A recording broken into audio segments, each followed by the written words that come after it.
I've gotten to the point where I can manufacture. How do I get distribution? How do I sell? What worked for Mamaearth there? So when we were doing the consumer study, standing outside that toy shop, we realized we got a lot of feedback on how to communicate, what to communicate, what were they understanding, what were they not understanding. So one of the examples, our pack said sulfate free. And this one mother came to us and said, sulfate free, kya free de rahe ho? So that was the understanding that the consumer had, and we realized that just communicating this ingredients, this is free of these harmful ingredients, is how we've got to put it. We can't say sulfate free, paraben free. Communication got sorted from there. What we also realized was that for a new brand, purchasing directly from the website takes some time for them to have trust on the product or the brand. And hence, platforms which these guys already trust, which were like Amazon, Flipkart, etc. It's better to list yourself there and be available there, because the trust on the platform has an equity rub-off on your brand, that if this brand is available on the platform that I trust, yes, I would want to give it a try. What works in terms of, like you said, not sulfate-free or paraben-free, but different things? That was your hack. What could be a hack in the ecosystem today? 21-year-old starting a cosmetic company. What can I use as a means of selling my product which will be differentiation today?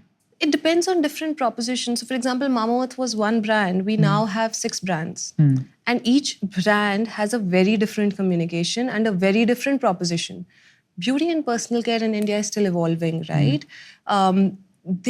And people now have global aspirations. They know what's happening in Korea. They know what's happening in China and how the beauty system there is Can evolving. I bring what's happening in Korea to India and replicate it well, and it's an opportunity right now? You can bring what's happening in Korea to India. One way is you source the products from there and make it available in India at affordable prices, and you'll have to figure out how to do it. I'm guessing people are already doing that well, right? Yeah, but it ends up being expensive. Second is you create your own brand on the proposition that's working there, because you've checked enough that even Indian consumers really very strongly relate with it. So I'll give you an example. Can we match Korean quality here? You can do better. Nice. I've done that with my 3rd brand. Good to hear. I have a brand called Aqualogica, which is a brand based on deep hydration for your skin. Korea's skincare trend is deep hydration for your skin. They've been using multiple ingredients to figure those formulations out.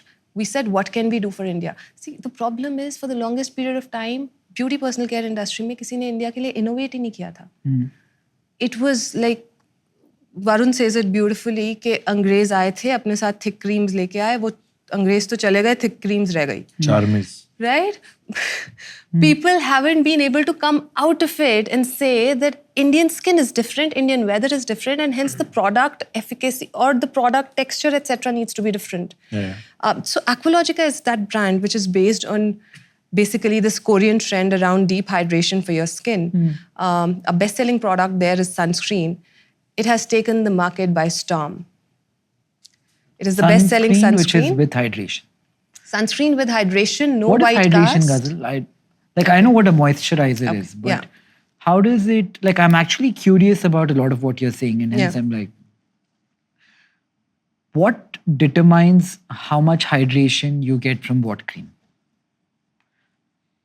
So one, if I'm paying a bomb, if I'm paying 1 lakh rupees for a fancy cream, let's say La Mer or something, and let's say I'm paying 200 rupees or 50 rupees for a cheap cream, let me not name them. What is the difference? So one, the way your skin feels after 2 to 3 hours of application, or even after 6 to 8 hours of application, should one tell you the difference. Second, we have figured, so simple hack. Amazon has this instrument called Moisture Meter. I think it's available anywhere between $300 to $400. That's it. Right? Apply any cream, test the moisture in your skin. Compare whatever creams you want to compare, and it'll tell you which cream is the most hydrating one. Over the years, I've realized that nothing should be left to gut-based or subjective interpretation of things. If you put in data points... And anyone can buy this on Amazon? Yes. Yes. But what's the meter we should look for that it is correct? So it has 2 metrics, moisture content and oil content. Oil content needs to be lesser. moisture content needs to be higher. The more moisturizing it is, the more moisture content, the more hydrating the product is. If the oil content also ends up being higher, you will feel stickiness on your skin, and that's how you can judge the. I won't get into distribution too much because we did an episode with Kishore, Raj, and Anant, and we did distribution for 2 hours. How to sell on Amazon, how to be ranked higher in their algorithm, growth hacks, stuff like that. Hi, I'm Nikhil Kamath. I'd love to know what you thought of the episode. Comment, like, and subscribe. And thank you for watching.